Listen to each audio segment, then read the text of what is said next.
Hello everyone, myself Amita Maheswari, and today we are going to study Business Studies, Chapter 3, Private, Public and Global Enterprises for Class 11th. First of all, let us study about public and private sector.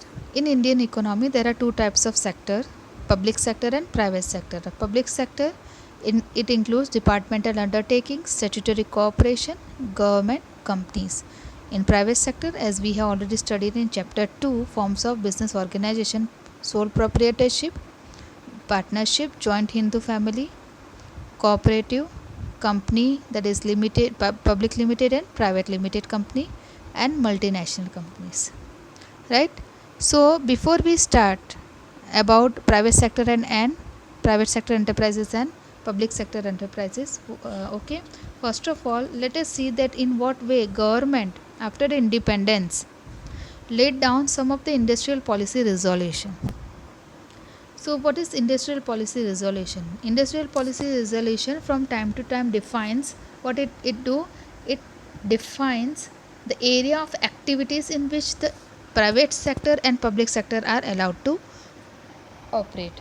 So as you know that in 1947 we got independence, and private sector was also not that much capable of running their own economic or their own business, right?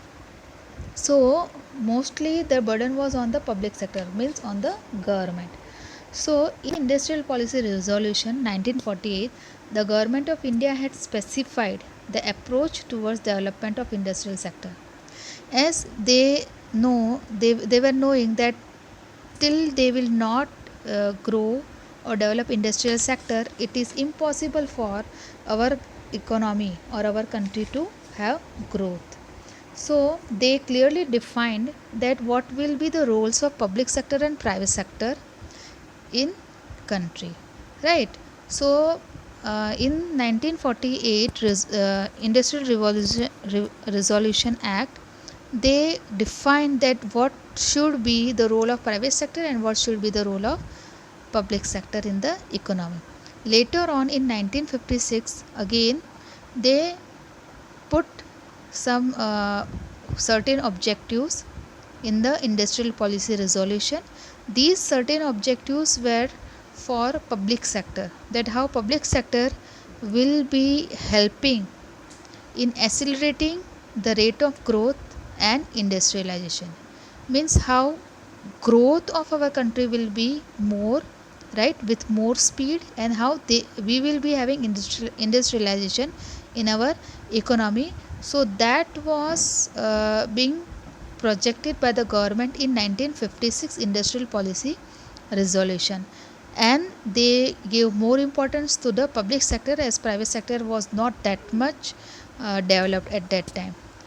Later on in 1991 industrial policy, as it was totally different from the earlier policies, whatever policies were made before 1991, right, this policy was totally different.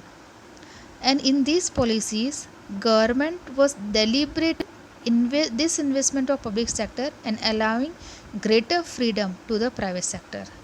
In 1991 policy, government, they started selling their shares of public sector or selling whole public sector to the private sector, and they increase the role of private sector in the economy, because by that time private sector was capable enough to have their own business and expansion of their business. So instead of only work done by the government or public sector, they allowed private sector also to operate in the area where only government was working, and even they gave freedom to the private sector to expand their business, to have business with other countries also. At the same time, foreign direct investment was also invited from business houses outside India. So not only freedom was given to the private sector, but foreigners were also invited to invest in our country.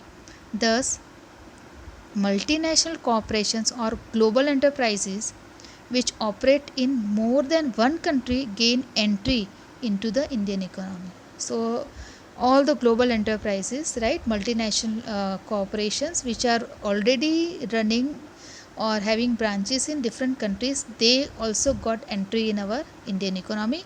Thus we have public sector units, private sector enterprises and global enterprises coexisting in the Indian economy. So in let us see first of all that what is private sector enterprises and public sector enterprises. So private sector enterprises are formed, owned, controlled and managed by private businessmen, right? So government interference is very less in such, and all the decisions are taken by the private enterprises only. The main objective of these private enterprises are to earn profit, right? For example, Tata company. And as we have already studied in the chart, that private sector enterprises are such types like sole proprietorship concerns, Hindu undivided family business, partnership business organization, cooperative societies, joint stock companies. These are the types of private sector enterprises. Then public sector enterprises are the enterprises owned and managed by government, that is central or state government, or by both, and the basic purpose is to render service to society. For example, railways, LIC, FCI, post offices, these all are considered as government because government has monopoly over it, and their main motive is to provide services at cheaper rate to the public sector for social welfare.